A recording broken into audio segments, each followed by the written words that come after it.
Saudara, siapa yang hingga hari ini kita masih merasakan kasih Tuhan yang tak pernah habis bagi setiap kita? Boleh salah tangan-tangannya. So begitu saat kita di pagi hari ini kita datang, saudara, kita menaikkan ucapan syukur kita buat kasihnya Tuhan. Walaupun tidak ada, saudara, hal yang bisa kita kasih yang sebanding dengan kasihnya Tuhan yang kasih atas setiap kita, tapi kita bisa membawa setiap hati kita, saudara, penyembahan kita yang terbaik bagi Allah kita. Amin. Sebab hari ini saudara, saya mengundang kita sama-sama akan belajar satu pujian di mana kita mau menyatakan besarnya kasih Tuhan. Kasih Tuhan yang abadi bagi setiap kita. Haleluya.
Kami merasakan kasih-Mu bekerja wajah bagi setiap kami. Engkau menyelamatkan. Oh, tiada satupun yang dapat menggantikan kasih-Mu yang nyata bagi kami. Sama-sama angkat kedua tanganmu, kita nyatakan Yesus, Yesus, anugerah-Mu yang menyelamatkanku. Oh Kristus, Kristus, wajah-Mu kan ku cari selama. Sekali lagi sama-sama panggil Yesus, Yesus, oh, anugerah-Mu yang menyelamatkanku. Oh Kristus Tuhan, wajah-Mu kan ku cari selamanya. Nyatakan ini aku,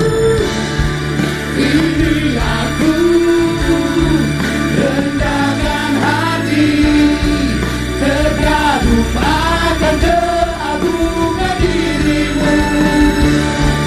Satu hal yang sempurnakan kasih abadi-Mu.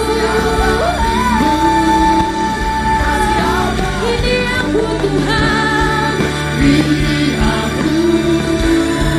Rendahkan hati, terkagum akan keagungan diri-Mu. Satu hal yang sempurnakanku, kasih abadi-Mu, kasih abadi-Mu nyatakan. Ini aku, rendahkan hati, terkagum akan keagungan diri-Mu. Satu hal yang sempurnakanku, kasih abadi-Mu. Mari jemaat Tuhan deklarasikan sekali lagi. Responi, ini aku Tuhan. Yes God. Rendahkan hati, terkagum akan.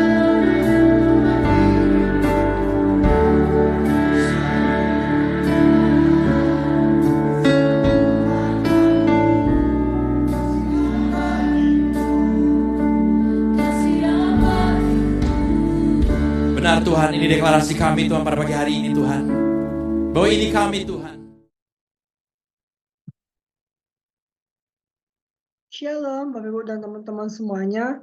Terima kasih pada Tuhan Yesus Kristus yang pada malam hari ini sudah memberikan saya kesempatan untuk boleh sharing firman Tuhan dengan tema membawa kabar baik ya tentang penginjilan. Nah, kita perlu mengerti dulu nih, apa sih arti kabar baik itu?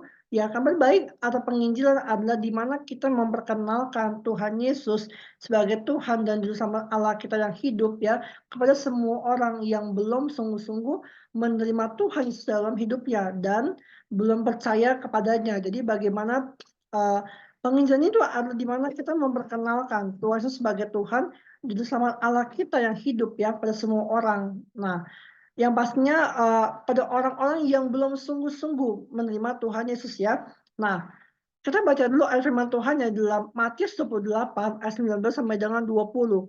Karena itu pergilah, jadikanlah semua bangsa muridku dan baptislah mereka dalam nama Bapa dan Anak dan Roh Kudus, dan ajarlah mereka melakukan segala sesuatu yang telah kuperintahkan kepadamu, dan ketahuilah aku menyertai kamu senantiasa sampai kepada akhir zaman ya. Nah, Bapak Ibu dan teman-teman semua, bagaimana Tuhan tuh mau mengajarkan setiap kita semua melalui firman Tuhan pada malam hari ini tuh kita diajarkan bahwa Tuhan tuh mau kita menjadikan setiap mereka bangsa muridnya Tuhan Yesus ya, dan membaptis mereka dalam nama Bapa, Anak dan Roh Kudus ya. Dan kita mesti melakukan mengajarkan apa yang Tuhan Yesus telah ajarkan pada kita ya, apa yang Yesus telah perintahkan pada kita. Dan ketahuilah bahwa Tuhan itu menyertai kita senantiasa sampai kepada akhir zaman. Nah, kita perlu mengerti dulu nih, mengapa sih kita harus melakukan penginjilan ya? Karena Tuhan mau kita menjadi saksi terang Kristus dimanapun, kita berada di depan kita ya. Ketika kita sudah menjadi contoh, maka percayalah banyak orang yang akan percaya Yesus Kristus Tuhan Allah kita yang hidup di kehidupan kita ini ya. Nah, karena semua orang itu pasti harus diselamatkan ya. Dan keselamatan yang sesungguhnya hanya di dalam Tuhan kita, Yesus Kristus Allah yang kekal yang hidup ya. Nah, kita selalu membaca ayat dalam Yohanes 3:16, karena begitu besar kasih Allah akan dunia ini, sehingga ia telah mengaruniakan anaknya yang tunggal, supaya setiap orang yang percaya kepadanya tidak binasa, melainkan beroleh hidup yang kekal. Ya, nah, bagaimana kita diajarkan oleh firman Tuhan pada malam hari ini ya, karena begitu besar banget kasih Allah akan dunia ini, sehingga ia telah mengaruniakan anaknya yang tunggal, siapa? Tuhan Yesus Kristus, supaya setiap orang yang percaya kepadanya tidak binasa, melainkan beroleh hidup yang kekal ya. Nah, bahwa penginjilan itu kita harus tahu dulu nih yang pertama nih ya. Ada beberapa poin-poin yang pertama nih. Poin pertama, tugas semua orang ya, bahwa penginjilan itu ada tugas semua orang ya. Kita harus paham dulu nih bahwa tugas penginjilan bukan hanya sekelompok orang pilihan saja, tetapi ini adalah tugas semua orang sebagai orang percaya ya. Dan kita akan sama-sama bertanggungjawabkan di hadapan Tuhan apa yang telah kita perbuat ya, apa yang kita telah injilkan pada semua orang. Yang kedua, perlu yang namanya kesabaran dan kerendahan hati ya. Ketika kita sudah melakukan penginjilan, kita harus sabar, nggak bisa semua instan, nggak bisa semua maunya buru-buru, oh mau langsung banyak orang percaya ini, oh no no no no, nggak bisa. Perlu yang namanya kesabaran ya, dan kerendahan hati ya. Karena memang nggak mudah untuk semua orang menerima pesan Injil dengan cepat ya. Akan tetapi melalui hidup kita harus mencerminkan sifat karakter Kristus ya. Kasih yang tulus dalam hidup kita untuk dapat menjadi saluran berkat bagi banyak orang lain ya. Yang ketiga yang terakhir, menghadapi setiap orang dengan kasih. Ketika banyak orang yang bercerita pada kita, ya, bercerita, berkeluh kesah, ya, mungkin bertanya-tanya pada kita, maka kita harus menghadapinya. Kita harus menjawabnya dengan tulus, sabar dan penuh kasih Tuhan dalam hidup kita. Dan yang pastinya adalah berdasarkan firman Tuhan, ya. Untuk apa? Membantu mereka, untuk menolong mereka supaya mereka memahami penginjilan sesungguhnya seperti apa, dapat menerima Tuhan Yesus sebagai Tuhan juru selamat dalam hidup mereka ya. Lalu apa pesan Yesus pada malam hari ini? Mari kita buka hati kita ya. Hidup sebagai saksi Kristus ini memang nggak mudah ya. Kita perlu tadi yang pertama ada tugas semua orang ya. Lalu yang kedua perlu namanya kesabaran dan kerendahan hati. Yang ketiga, menghadapi setiap orang dengan penuh kasih ya. Untuk menjadi saksi Kristus memang nggak gampang. We not alone, ya, we are not alone. Kita tidak sendirian, karena Tuhan sendiri berjalan bersama-sama dengan kita dengan penuh kasih dan keberanian dalam diri kita. Mari, saya ajak orang lain, aku ajak semua orang, yuk teman-teman, Bapak Ibu dan teman-teman semua, yuk kita ajak orang lain juga untuk mengenal Kristus, Sang Juru Selamat kita. Dan penyelamat kita, dia Allah Immanuel, Allah yang menyertai kita, Allah yang menolong kita. Dialah Tuhan Yesus Kristus, Juru Selamat, penyelamat dalam hidup kita. Amin. Terima kasih. Tuhan Yesus memberkati kita semuanya. Shalom.